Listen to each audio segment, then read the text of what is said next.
A nombre de la dirección del hospital, de su cuerpo de gobierno y de la coordinación de ciencia e investigación, les damos la más cordial bienvenida a nuestra sesión académica semanal. El día de hoy, 10 de octubre del año 2024. En este día tenemos la segunda jornada de cuidados paliativos en el hogar, que se realizará esta mañana en este auditorio, y dentro de este marco de la segunda jornada tendremos nuestra sesión general de este anuncio y continuaremos con la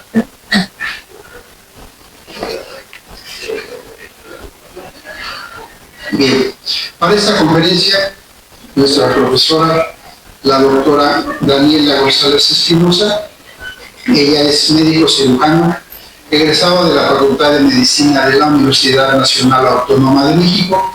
Ella es maestra en nutrición y dietética por la Universidad Internacional Iberoamericana.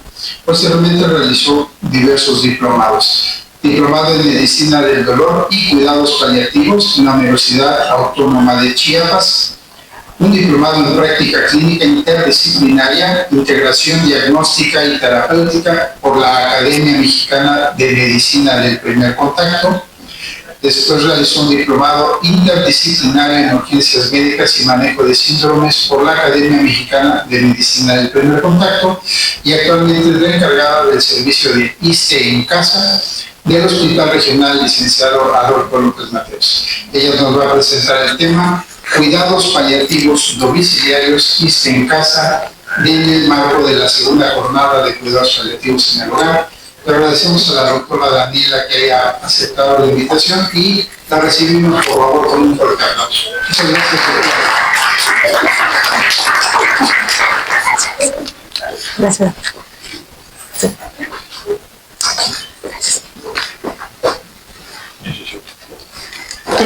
Bueno, pues antes que nada, muchísimas gracias por acompañarnos, por estar con nosotros en este día. Nos complace realmente dar inicio a la segunda jornada de cuidados paliativos y yo creo que lo más importante en este punto viene siendo que precisamente el Día Mundial de Cuidados Paliativos es este próximo sábado, se festeja el segundo sábado de octubre, de cada octubre. Y en este año 2024 se conmemora ya 10 años después de la resolución de la OMS. Entonces realmente viene siendo un año especial en el que finalmente hace 10 años la OMS ya dio como tal válido, legal, y ya como un derecho humano el recibir cuidados paliativos, ya como una definición, incluso en lo que son las normas generales.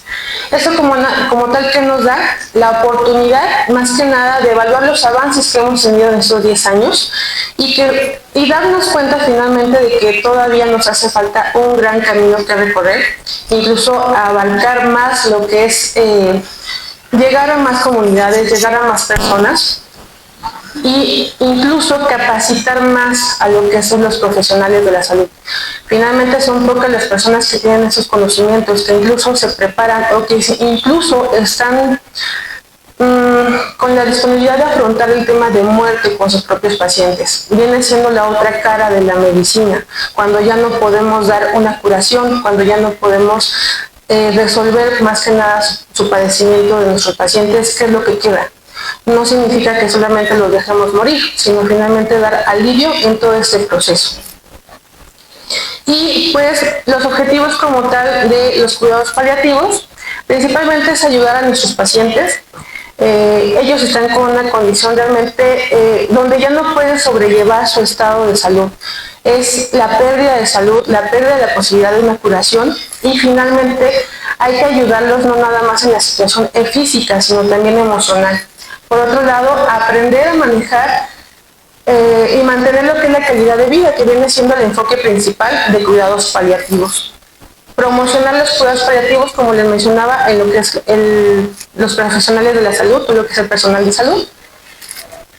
Terminar con la práctica no científica deshumanizada para el tratamiento de pacientes terminales. Todavía, como profesionales de la salud, en ocasiones estamos educados principalmente a curar a nuestro paciente. ¿Cuál es la situación? Que cuando ya no le podemos dar, insisto, esa curación, nos empecinamos, todavía seguimos con la filosofía de decir, lo voy a curar, le voy a dar salud. Pero ¿qué pasa cuando ya no puedo? Es como les mencionaba, ya no podemos o ya no sabemos cómo manejar esa situación donde ya tengo una pared, por así decirlo, donde yo ya no le puedo dar esa salud. Entonces, finalmente hay que humanizarlo nuevamente para darle esa continuidad a nuestro paciente, para darle ese manejo a nuestro paciente. Y seguir construyendo un futuro en el alivio del sufrimiento y la dignidad como derecho universal. Es un derecho ya de la persona, de toda persona, a lo que se conoce de dar, una muerte digna.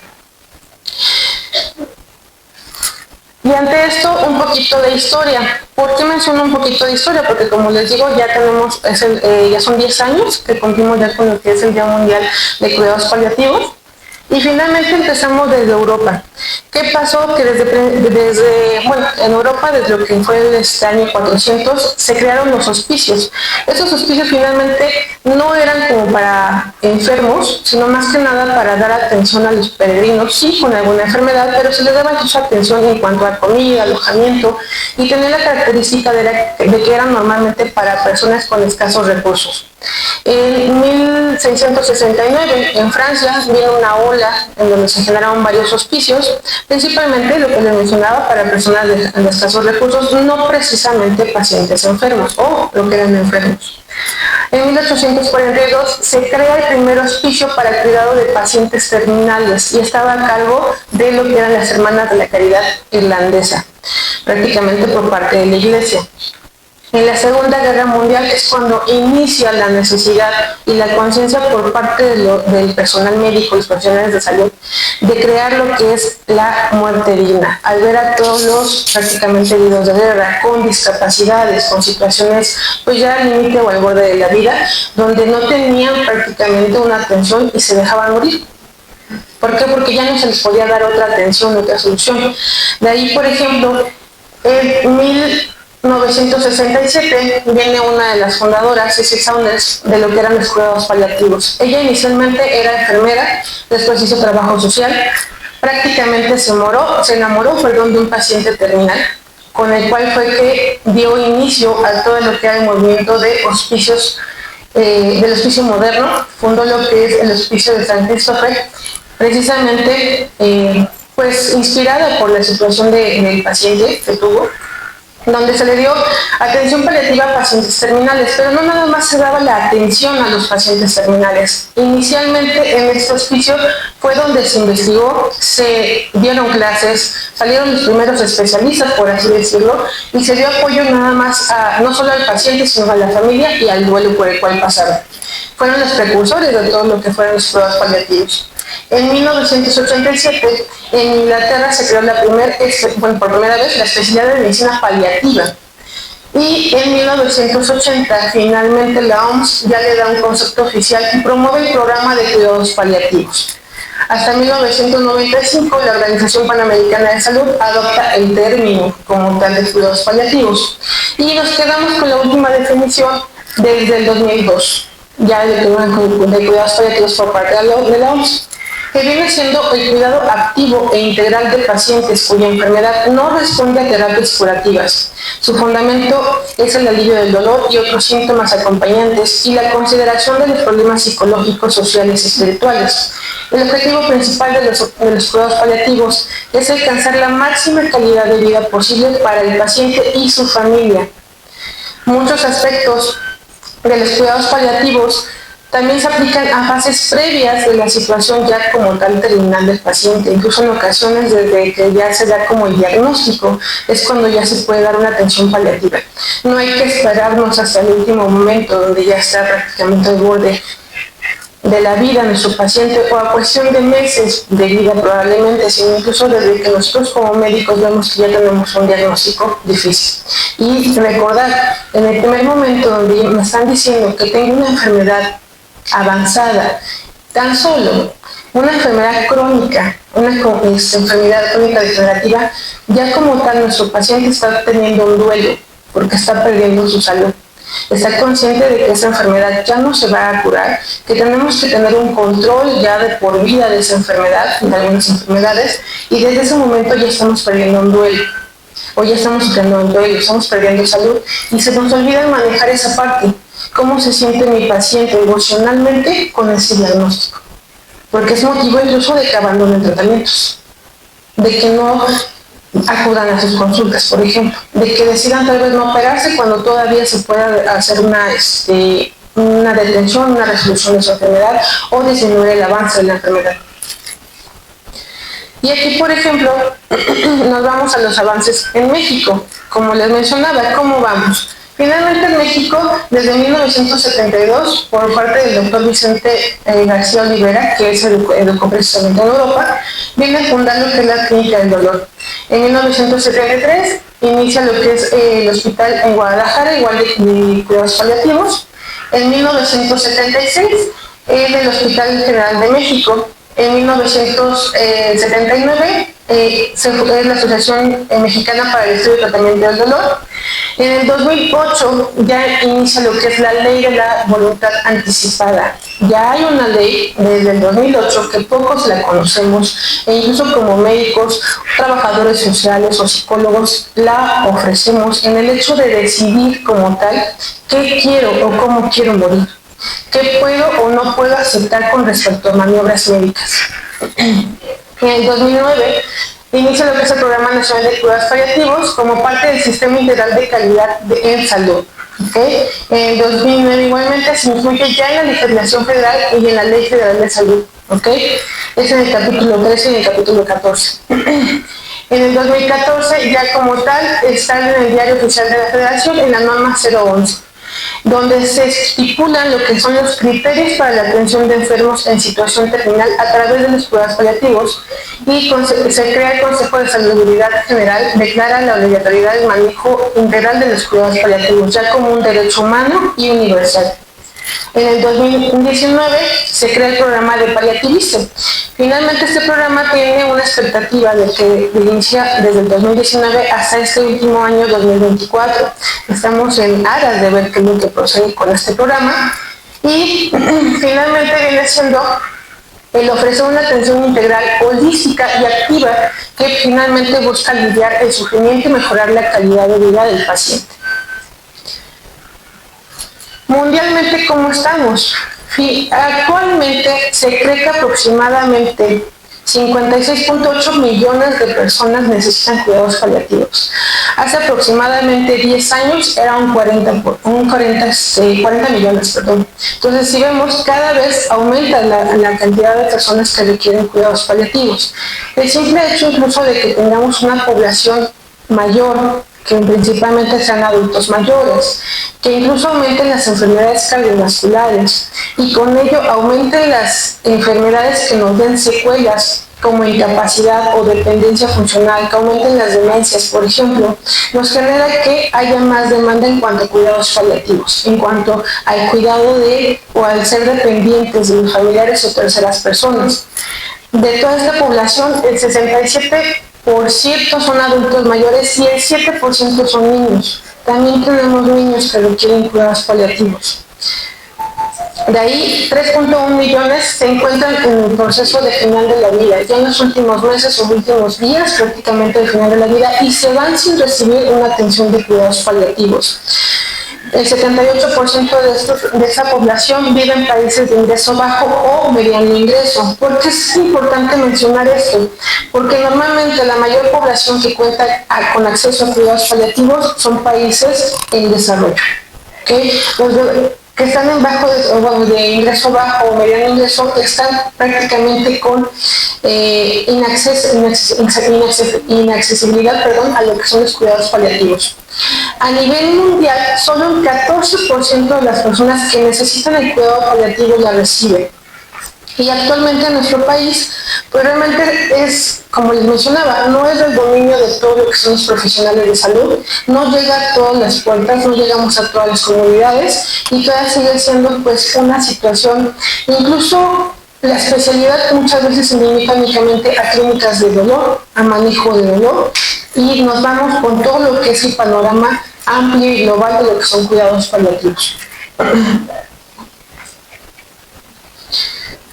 Aquí, por ejemplo, lo importante, ¿cuándo se meditan los cuidados paliativos? Finalmente, cuando nuestro paciente está en una situación ya grave de la enfermedad, está fuera de un tratamiento, con poca probabilidad de mejora o respuesta al tratamiento, es donde empiezan lo que son los cuidados paliativos. Pero no hay que olvidar que finalmente todos los padecimientos o todas las especificidades estamos a expensas de requerir cuidados paliativos.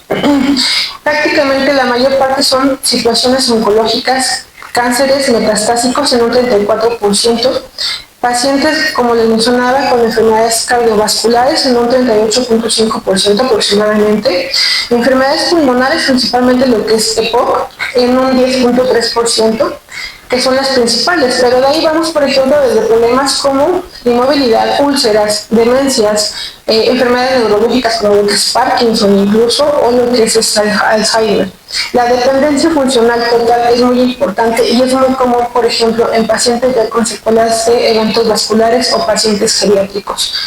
Incluso en enfermedades renales o hepáticas que también generan un ataque a todo el estado general y una dependencia e incluso limitaciones en el tratamiento, donde si necesitamos una diálisis, si necesitamos incluso una insuficiencia renal que requiera parasíntesis, ya hay un momento donde el paciente ya tiene esa inmovilidad, esa dependencia y no puede salir de casa, no se puede trasladar al hospital.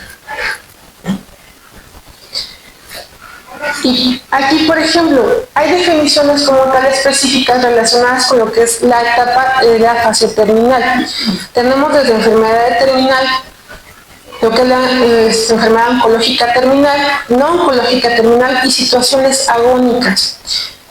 Como les mencionaba, depende mucho de la situación. En la etapa de enfermedad terminal viene siendo una etapa final de la enfermedad avanzada, algo progresivo, ya con un daño que no se puede reparar, ya fuera de tratamiento, ya no tiene como tal un manejo curativo, tiene múltiples síntomas y principalmente afecta lo que es la situación del paciente en cuanto a autonomía, movilidad, genera dependencia, tiene un mal pronóstico, pero no solamente para el paciente, sino también para la familia. ¿Por qué? Porque no saben qué hacer ante un paciente que ya está completamente dependiente. Es como volver a regresar a tener un bebé en casa, pero que obviamente se queja, que le duele, que sufre, y que tal vez no sufre nada más por dolor o por situaciones clínicas o físicas, sino tal vez emocional y mentalmente. ¿Qué va a pasar con mi familia? ¿Qué va a pasar con mi casa? ¿Qué va a pasar con las deudas que tengo? ¿Qué va a pasar con mis hijos? ¿Qué va a pasar con mi esposo? En el caso del oncológico terminal, finalmente viene siendo un diagnóstico histológico, ya una fase donde se le da como tal una categoría o una clasificación, y pues prácticamente ya viene siendo situaciones metastásicas con prácticamente fuera o escasa respuesta al tratamiento. El oncológico terminal viene siendo como tal enfermedades o insuficiencias ya orgánicas, igual que estar fuera de tratamiento. Y la situación agónica, pues estamos hablando prácticamente de cuestiones de meses o días, donde ya el paciente está partiendo. Desgraciadamente, incluso a la fecha en el hospital, mucha de la población que nosotros recibimos en el servicio de ISSSTE en casa son pacientes en fase agónica, que únicamente les damos ese acompañamiento y contención de sus malestares o síntomas en los últimos días, cuando se podría tal vez abarcar desde el inicio, ¿vale? Los cuidados paliativos, según la OMS, tienen unos propósitos como tal enfocados a aliviar, a ver a la muerte como un proceso normal. A la fecha seguimos teniendo mucho miedo de hablar con respecto a la muerte. Como profesionales de la salud, incluso hasta para dar una mala noticia a nuestros pacientes o a nuestros familiares, no sabemos cómo hacerlo. Es más, mandamos a los estudiantes, cuando ellos menos saben, ¿no? Muchas veces los damos de alta y no les decimos que tenemos un mal pronóstico y que incluso puede llegar a fallecer en su casa si se da. El máximo beneficio. No explicamos a nuestros familiares o a nuestro paciente por qué damos de alta a nuestro paciente por máximo beneficio. Y se van ellos con la idea de que tal vez se va a sentir mejor en casa, tal vez se va a recuperar mejor en casa. Y sí, puede ser que se sienta mejor en casa, pero ¿por qué? Porque ya están en su ambiente y ya van a morir tranquilamente en su casa. Porque hasta cierto punto el paciente lo sabe. De ahí, por ejemplo, el hecho de dar una atención integral, global, activa. No somos solamente médico, receta de cocina, curación de enfermedad y ya. Tenemos que ver todo un entorno de forma global de nuestro paciente, de lo que es la situación familiar, de lo que es incluso la situación espiritual, psicológica y con qué propósito mantener la calidad de vida. Y aquí la importancia de elegir en qué lugar voy a decidir mi atención. Por ejemplo, lo de la voluntad anticipada también viene incluyendo el hecho de que yo no quiero que me den una RCP, que no quiero medidas de soporte, por ejemplo, avanzado. Y también el decidir dónde quiero pasar los últimos momentos de mi vida o la situación ya de terminalidad de mi enfermedad, dónde la quiero pasar. Se hacen diferentes estudios, se hacen prácticamente cuestionarios en diferentes países e instituciones, donde la mayor parte de los pacientes dicen que prefieren pasar la última etapa de su vida en su casa. Incluso si ustedes se hacen una pregunta introspectiva de cómo consideraría o dónde preferiría yo morir, muchos van a decir durmiendo en mi cama. Esto lo conocen incluso o lo relacionan incluso con una muerte digna. ¿Y por qué no el hecho de que nosotros, al momento de saber que mi paciente está fuera de ese tratamiento, que se encuentra ya en una situación avanzada, en una situación de terminalidad, ¿por qué no ofrecer ese cuidado, esa vigilancia precisamente en casa? Y afortunadamente el Hospital López Mateos es de los únicos o últimos que cuentan con el programa de ISSSTE en casa. Este programa, que es prácticamente un modelo en el cual se le da una atención multidisciplinaria a los pacientes que tienen esta situación de enfermedad. Damos no solamente una atención llena de calidez, finalmente viene siendo científica, profesional, apoyada con varias especialidades, incluso que no trabajamos solos, tenemos la fortuna de trabajar con varias especialidades y no nos olvidamos de esta parte de la familia del paciente, porque entramos al domicilio del paciente, vemos al paciente en su casa, con los recursos que tiene, con las necesidades que tiene y la situación familiar por la cual está pasando.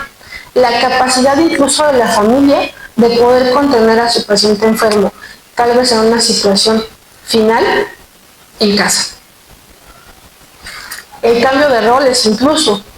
¿Qué va a pasar cuando mi paciente se vaya? ¿Qué va a pasar cuando mi paciente está aquí en casa dependiente de mí? Y como les mencionaba, finalmente los cuidados paliativos en domicilio tienen varios aspectos, no todo es color de rosa. ¿Por qué? Porque hay una situación de negación a la muerte. Incluso la familia se enfrenta a la toma de malas decisiones. Entra en situaciones de ansiedad donde quieren darle todo al paciente, donde piensan que están prácticamente impotentes. ¿Por qué? Porque no le pueden dar ese alivio o esa mejora a mi familiar.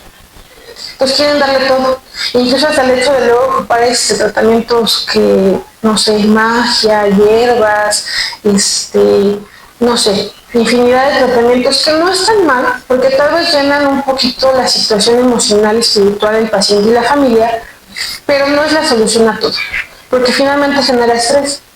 Entonces, el hecho de tener un paciente en casa es una afectación del estado psicológico que demanda atención, demanda tiempo, demanda cariño, demanda cansancio físico, cansancio emocional y pues obviamente nadie está preparado. Primero, nadie está preparado para que de un momento a otro me digan, mi familiar ya está dependiente, ya no puede caminar, ya no puede hablar, ya no me conoce, por ejemplo, ya no se puede alimentar por él solo, ya no puede hacer el baño por él solo.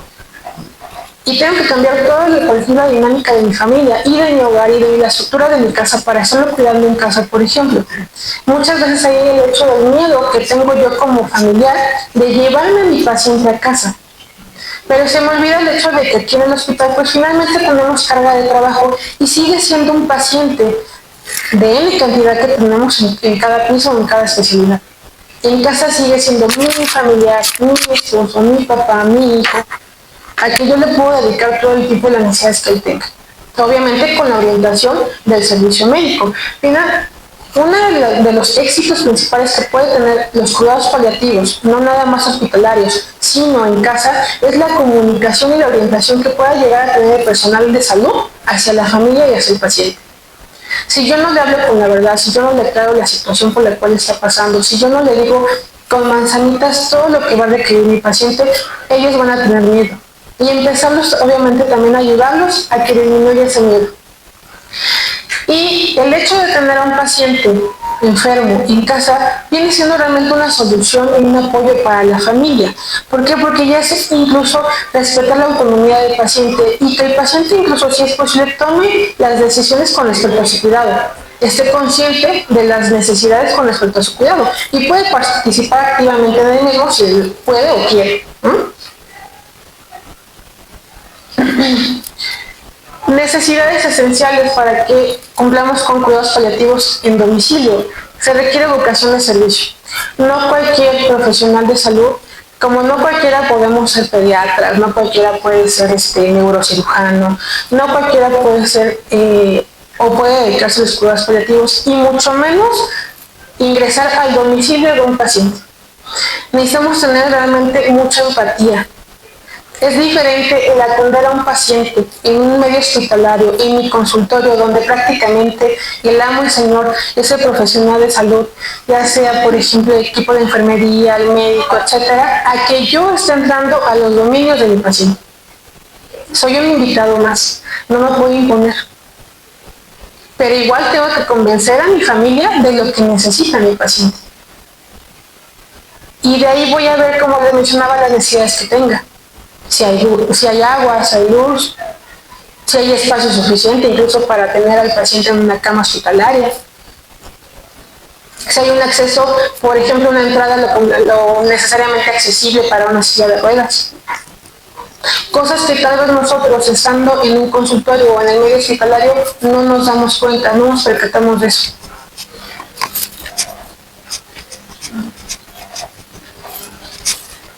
Los beneficios de la atención domiciliaria, principalmente para nuestro paciente, es un ambiente conocido, que le gusta, puede ver la televisión cuando quiera, puede comer prácticamente lo que quiera, si él puede, ¿no? No está prácticamente sujeto a los horarios del hospital de la comida o a la comida del hospital, que todos nos quejamos de la comida del hospital en algún momento. La familia participa activamente del cuidado, está consciente de todo lo que le pasa, si come, si no come, si le sale alguna escara, si necesita un baño, si empieza con tos, si tiene diarrea. A diferencia, por ejemplo, de estar en un hospital, pues finalmente solamente entramos a los horarios de visita, nos dan el informe los médicos y solo nos quedamos con eso. Y lo que me puede platicar mi familiar en la hora, 2 horas que tenemos de visita. A diferencia de estar 24/7 con ellos, aunque sean muchos los que participan en el cuidado. En el aspecto del sistema de salud, sí, ayuda. ¿Por qué? Porque disminuye lo que es el número de hospitalizaciones innecesarias y prolongadas de pacientes que ya están fuera de tratamiento. Igualmente disminuye lo que es el encarnizamiento terapéutico, disminuye el ofrecer tratamientos sutiles a mi paciente y finalmente pues da un impacto positivo en la cuestión de números, disminuye gastos en pacientes que finalmente ya no le podemos dar un beneficio mayor. Ahorro incluso de traslados de medicamentos y equipos médicos del paciente, incluso a lo que son consultas o por urgencias médicas. Y el equipo, como les mencionaba, es un manejo multidisciplinario. Desde lo que son los médicos operativos que visitan al paciente en casa o los que lo captan inicialmente aquí en el hospital y que vean y que detecten como tal la necesidad de cuidado paliativo. El encargado de un servicio que pues prácticamente vea las necesidades y las características del paciente, si cumple con los criterios para ser un paciente que se pueda visitar en casa. El personal de enfermería, el personal administrativo. Lo que es el personal de enfermería es una base esencial también de lo que son los cuidados paliativos en domicilio. ¿Por qué? Porque se hacen procedimientos en casa. Si es necesario hacer una paracentesis, si es necesario administrar algún medicamento, si es necesario, por ejemplo, administrar algún analgésico sedante al paciente en casa, finalmente ellas son las que nos apoyan en todo el manejo e incluso orientación y capacitación a los familiares.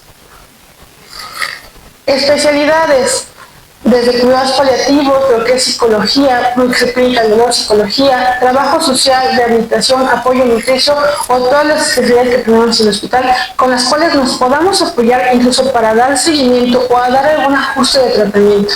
El hecho de tener a un paciente en este criterio de cuidados paliativos, en esta situación de paciente terminal, no significa que solo se le va a dejar morir sin darle ningún tratamiento o seguimiento. Va a seguir con todo el manejo global activo al paciente para disminuir cualquier situación de sufrimiento, no nada más físico, no nada más sintomático, sino tal vez psicológico, emocional.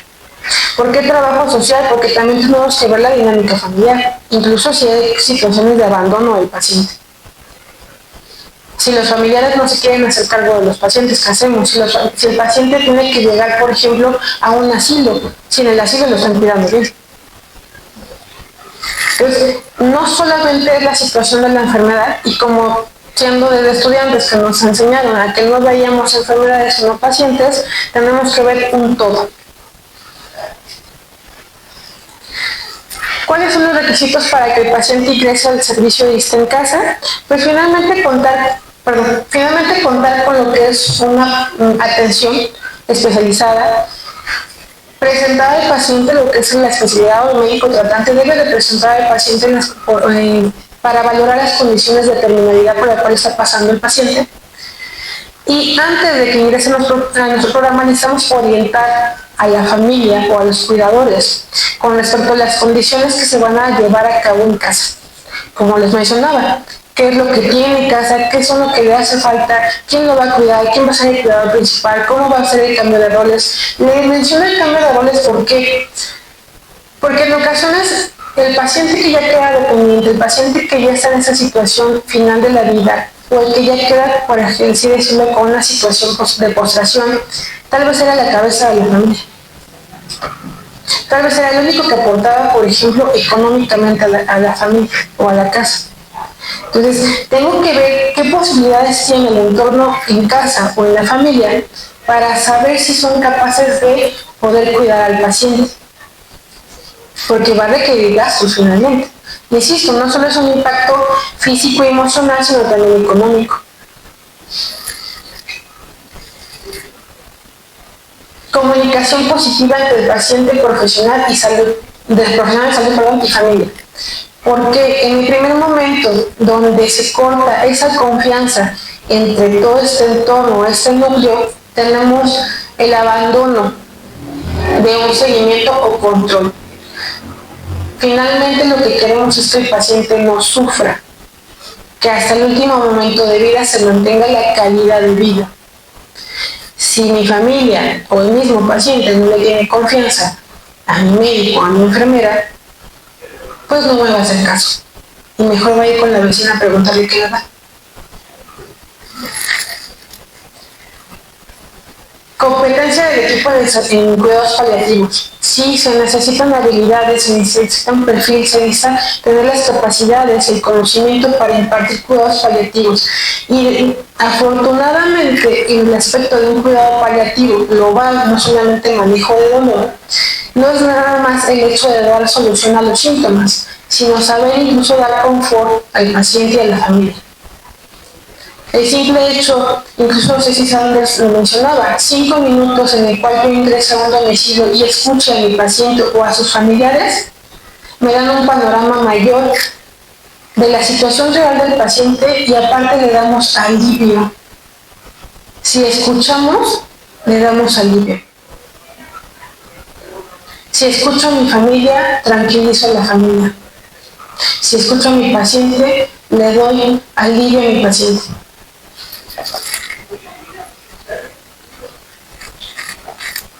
¿Cuál es el proceso para ingresar a ISSSTE en casa? Presentación del paciente, como les mencionaba. Se hace una visita por el equipo multidisciplinario. En esta situación se valora cómo se encuentra el paciente clínicamente, también cómo se encuentra su situación familiar, si hay una buena red de apoyo, si contamos con todos los servicios, por ejemplo, si hay agua, si hay luz, si tiene suficiente ventilación, si hay suficiente espacio. En base a todo esto vamos a ver sus necesidades y qué le podemos ofrecer nosotros. Como tal, el servicio ISSSTE en casa cuenta con la capacidad de ofrecer algunos servicios desde lo que es cama. Todas las instituciones del ISSSTE pueden dar como tal servicio de oxígeno domiciliario. Se puede incluso ofrecer lo que es un aspirador, algunos procesos de alimentación, por ejemplo, con algunas especialidades, con lo que es apoyo nutricio.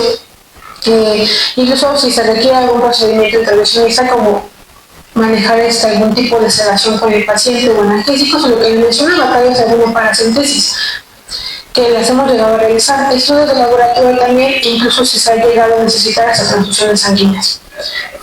Se hace una programación de las visitas dependiendo de la condición del paciente, qué necesidades tenga. No podemos manejar a todos igual, no les podemos dar citas mensuales y nos vemos hasta el próximo mes a ver cómo está. Hay que tener una comunicación constante. Sí, puede ser que lo vea dentro de un mes, dentro de 15, 20 días, pero durante ese tiempo tengo que tener una comunicación constante. Clave en los cuidados paliativos. Si yo mantengo comunicación, están todos tranquilos, se sienten escuchados, sienten que no están solos. Y efectivamente no están solos. No está de más con que le digamos, cambio de posición. Oiga, le duele mucho una piernita, cambio de posición, dale un masajito. Con eso prácticamente esa comunicación constante nosotros ya le damos alivio a todo el entorno del paciente. Aquí, por ejemplo, vemos algún ejemplo de lo que son préstamos de cama. Desgraciadamente solo contamos con pocas unidades en el servicio, pero constantemente están ocupadas. Es una necesidad incluso. Y que también se pueden llegar a rentar o comprar por parte de la familia, pero si es posible que nosotros nos apoyemos, pues aligeremos un poquito.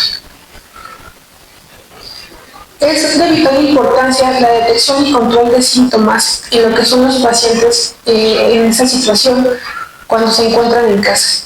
Como profesionales debemos de ser un poquito más proactivos, adelantarnos posiblemente a todos los posibles cambios que pueda llegar a tener el paciente.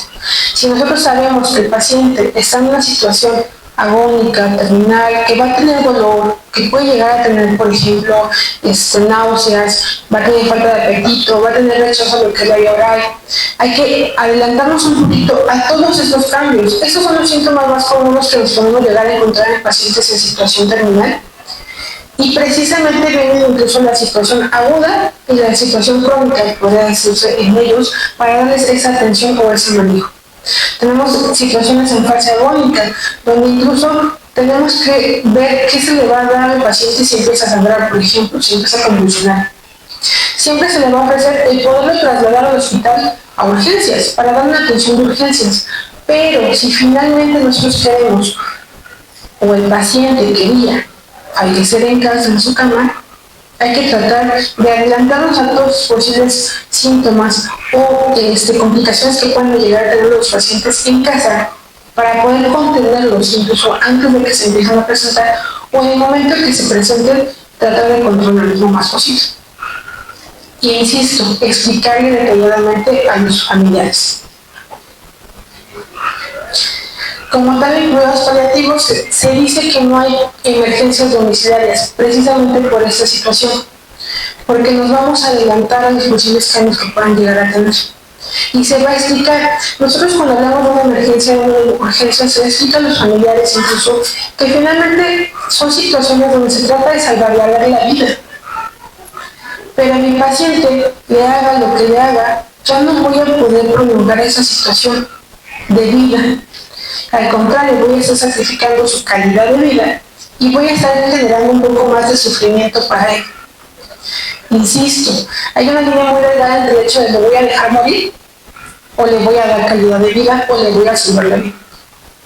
En este tipo de pacientes debemos tratar de manejar toda esta situación en el hecho de dar un buen morir.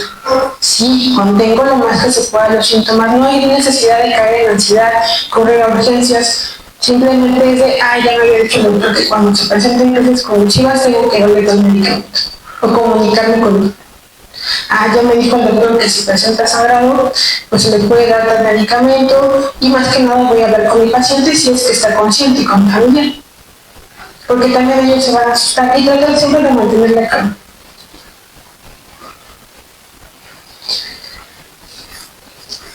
Situación muy importante, no olvidar a la familia.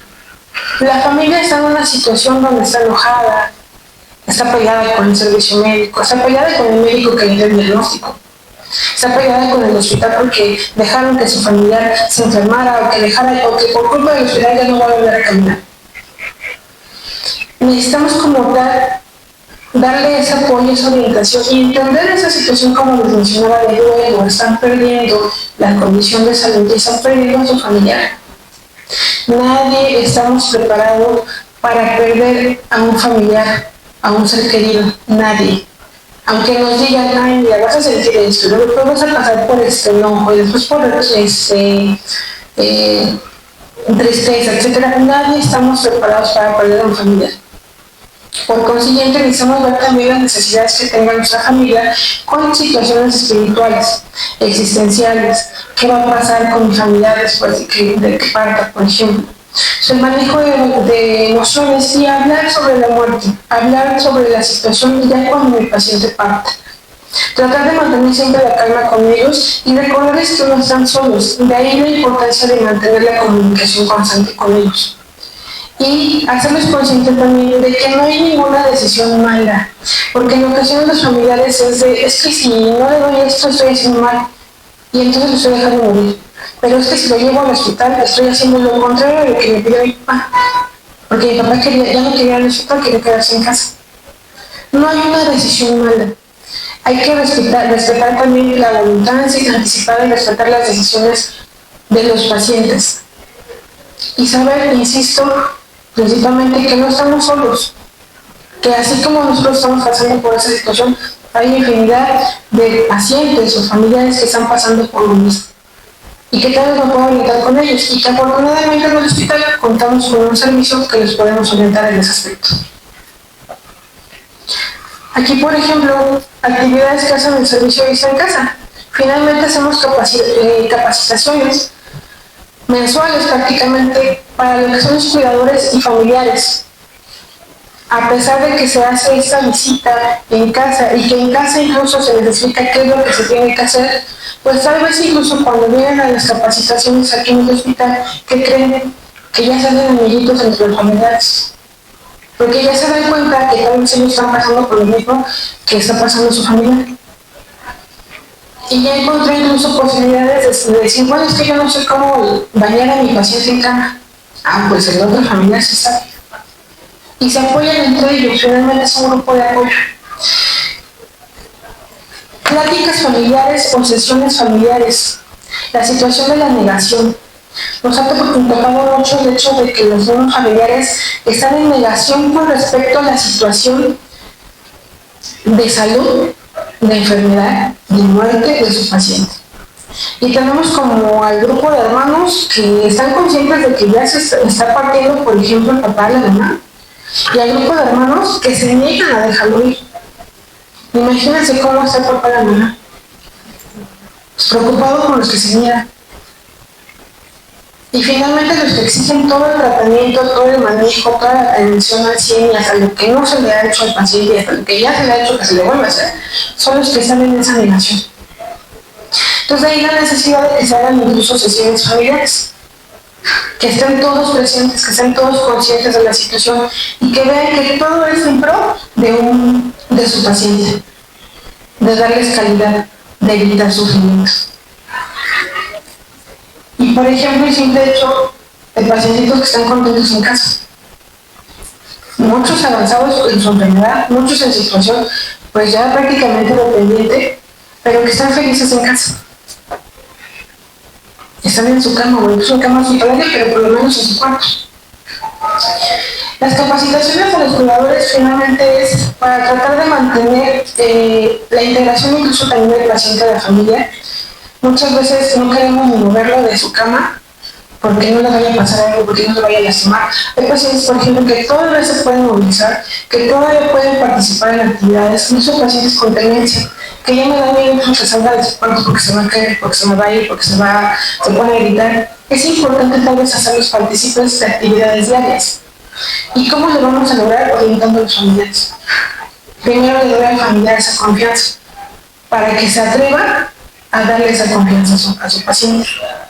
Hay que explicar siempre de forma muy detallada y explícita todos los manejos que se le van a dar.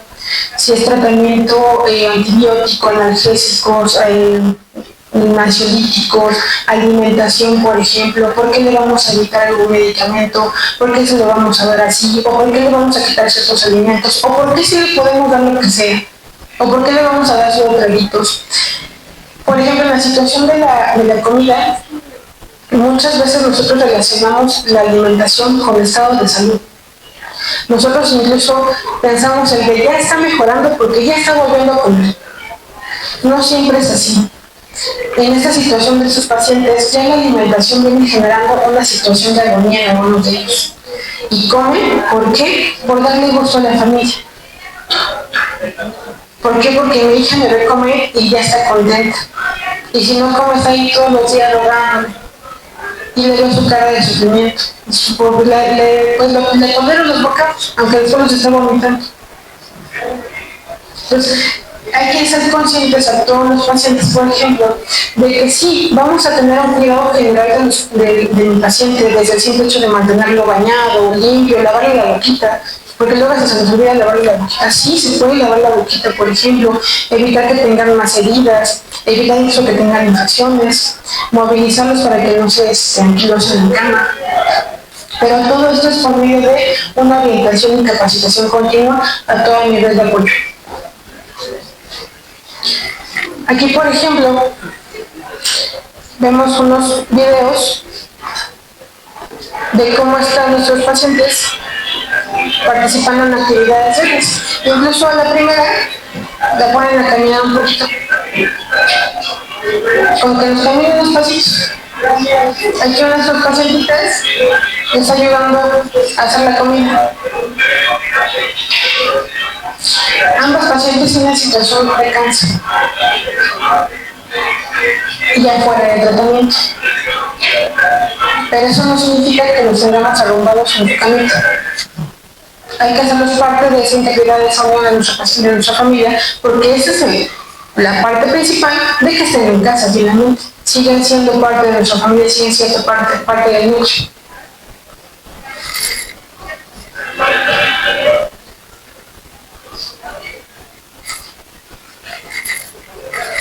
Ok. Lo importante en cuanto a los cuidados de paliativos es la ética y bioética. Su punto principal, la calidad de vida. Conspiración del silencio, comunicación.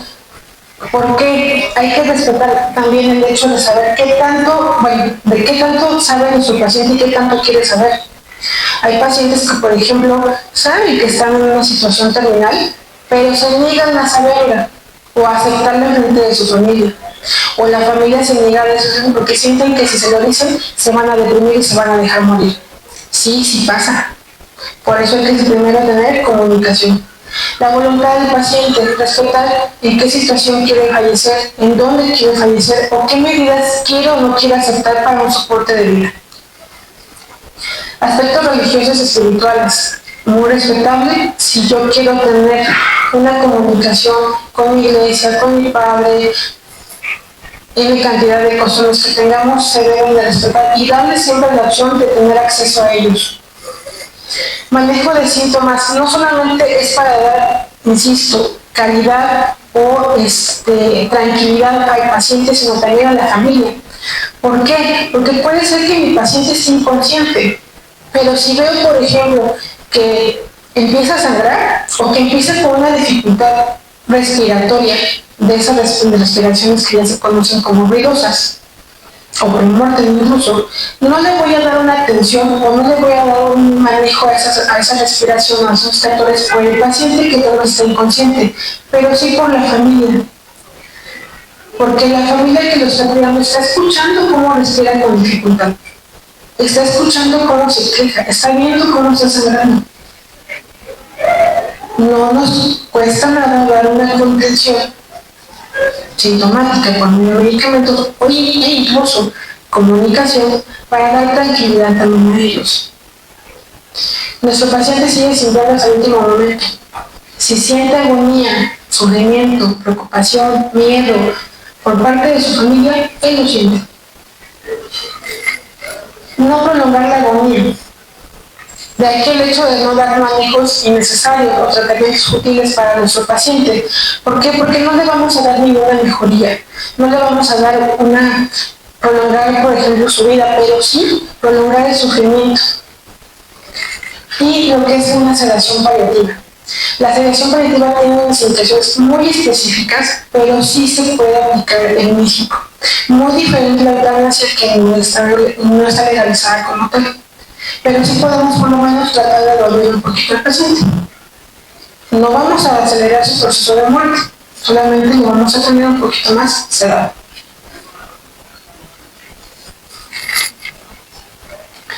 Y aquí, por ejemplo, les dejo lo que es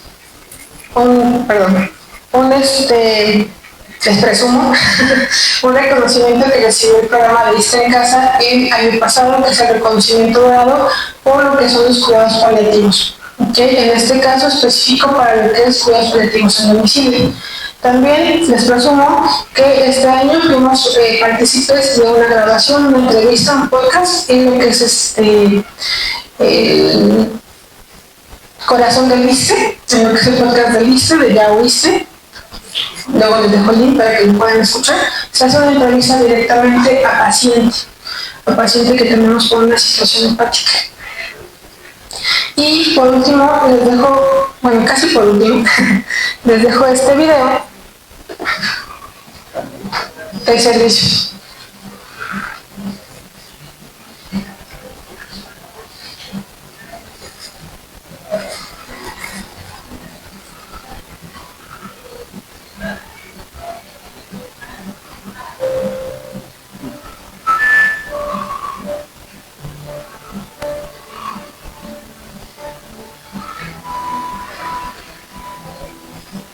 Bienestar, salud, alivio, comodidad y alegría.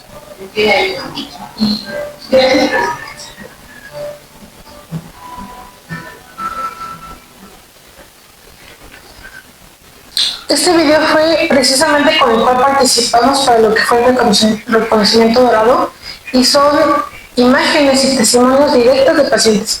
No les dijimos precios. Solamente les preguntamos cómo se sienten con el programa y fueron sus respuestas. Todo lo demás es prácticamente la labor que hacemos nosotros día a día, el hecho de visitar al paciente en casa, a donde sea su casa. Llegamos a varios lugares muy bonitos, pero principalmente el hecho de que, insisto, el paciente está dispuesto a abrirnos las puertas de su casa, de su hogar, y eso se tiene que ganar.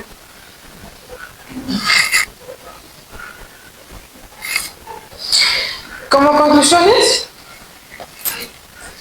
principalmente pues hay que reflexionar sobre la muerte. Como tal, el hecho de reconocer una muerte digna se considera un acto de valentía, porque no es nada más solucionar o dar manejo a esas situaciones físicas de los pacientes, sino también la situación emocional y espiritual. Y en el aspecto de la familia, pues obviamente estamos el hecho de ver toda esta contención para un ser querido. En la fase final de los enfermos, pues realmente dicen saber ellos que son valiosos, que siguen siendo parte de la familia, que siguen estando presentes y que a pesar de que partan, van a seguir estando presentes. Hay que aceptar los límites de la medicina. Cuando ya no podemos curar, hay que aceptar la mortalidad de nuestros pacientes, en situación de que ya no podemos darles un beneficio, una salud, y darles más que nada esa calidad. Hay que tratar de difundir y demostrar que no es nada, que no hay nada más justo que un cuidado paliativo, y más un cuidado paliativo domiciliario, donde se le da prácticamente la autonomía y se le respeta la toma de decisiones a nuestros pacientes. Es nuestra misión hablar y capacitar a los profesionales de salud, igualmente en áreas de lo que son 10 años ya de lo que son los cuidados paliativos, seguir creciendo más en esta profesión, en este programa, y que los cuidados paliativos lleguen a más de ustedes, a más profesionales, incluso los cuidadores, por ejemplo, que están día a día con los pacientes, pues también que sepan todas las condiciones por las cuales pueden llegar a dar esa calidez de atención. Y darnos cuenta que pequeños cambios realmente hacen una diferencia. Los dejo con dos frases de dos fundadoras prácticamente de lo que son cuidados paliativos, Cecil Saunders, que es la que les mencionaba, que era trabajadora social, médico y enfermera, que fundó lo que es el primer hospital de cuidados paliativos, y Elizabeth Kubler-Ross. Ella fue una psicóloga, tanatóloga, que también realmente fue de las primeras que habló sobre duelo, tanatología y cuidados paliativos. Y pues estas frases, la medicina tiene sus límites, realidad que nos enseña en la facultad. Otra realidad que nos enseña es que un corazón compasivo puede hacer casi todo. Y efectivamente, toda nuestra formación no nos enseñan a aceptar que nuestros pacientes pueden morir. ¿Y qué puedo hacer cuando yo estoy consciente de que mi paciente muera, de que ya no le puedo salvar, de que ya no le puedo curar? Y tú no importas por ser tú, importas hasta el último momento de la vida y haremos todo lo que está a nuestro alcance, no solo para ayudarte a morir en paz, sino también vivir hasta el último día que vivas. Finalmente, recordarles a nuestros pacientes que hasta el último momento donde ellos estén con nosotros, a la familia, que hasta el último momento que esté su paciente o su familiar con ellos, va a valer estar como ser humano. Es un ser humano y se debe de respetar todas las decisiones y todas las dolencias que tengan a atenderlas. Y sería todo.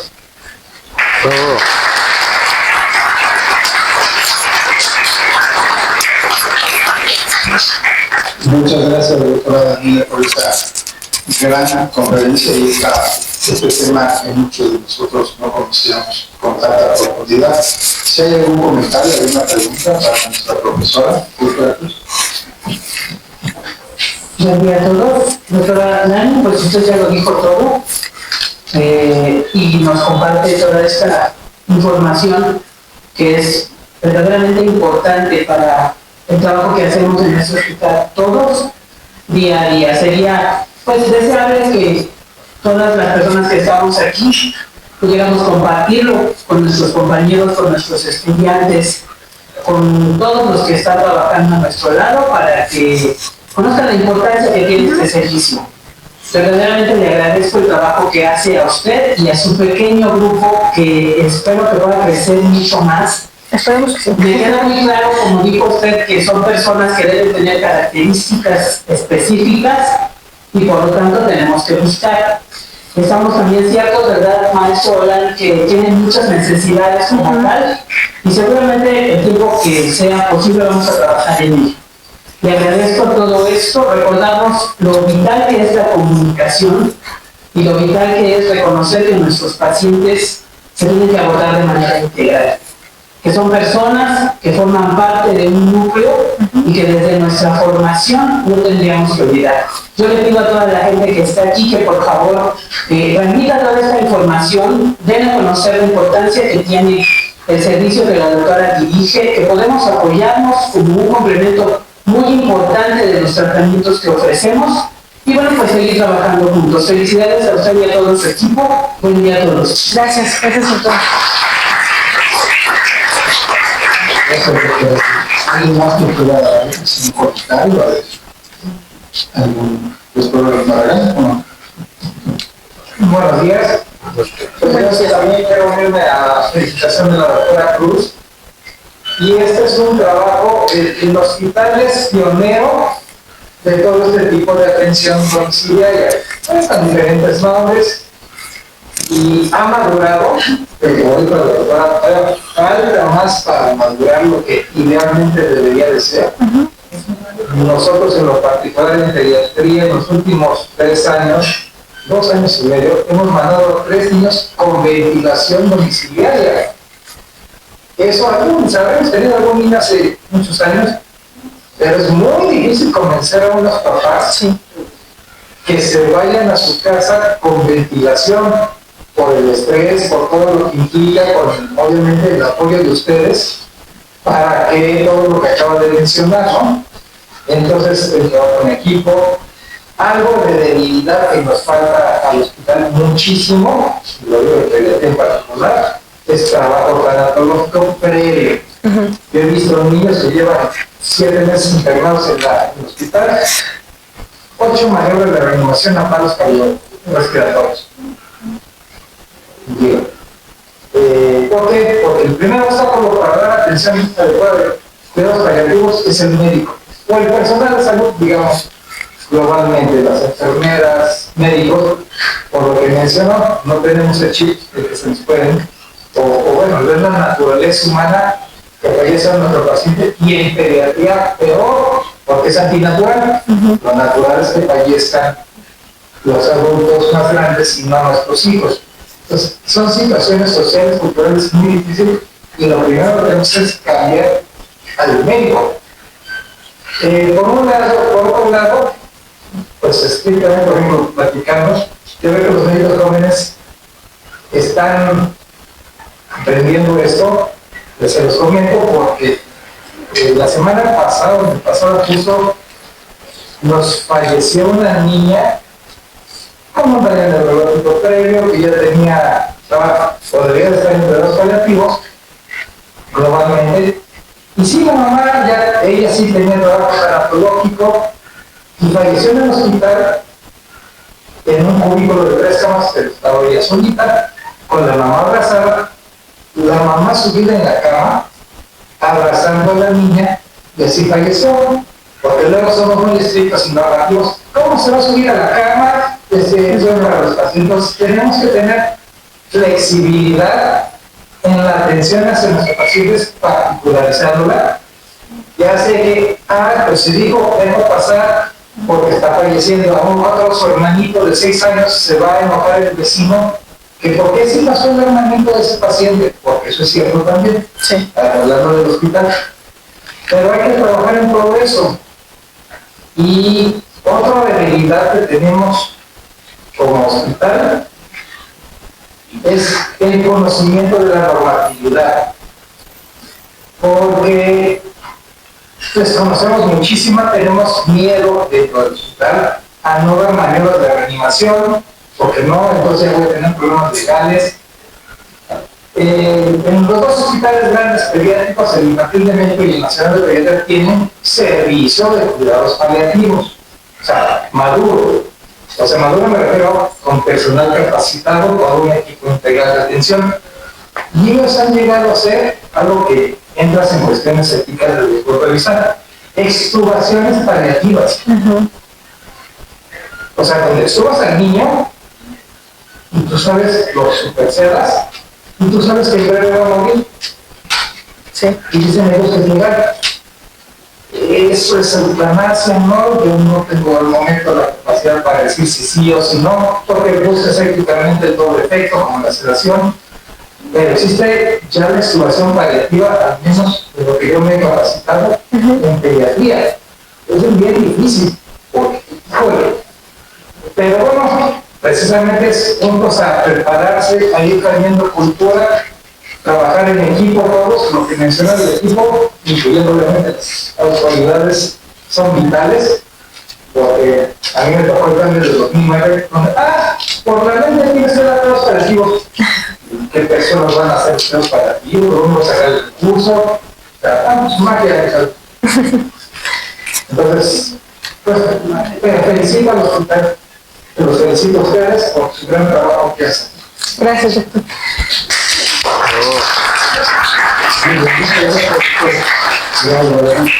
Y a nombre de la dirección del hospital entregamos a la doctora Daniela González Espinosa un reconocimiento por esta excelente conferencia de la Asociación General Académica.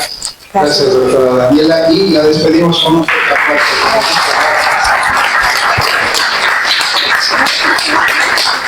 aplauso.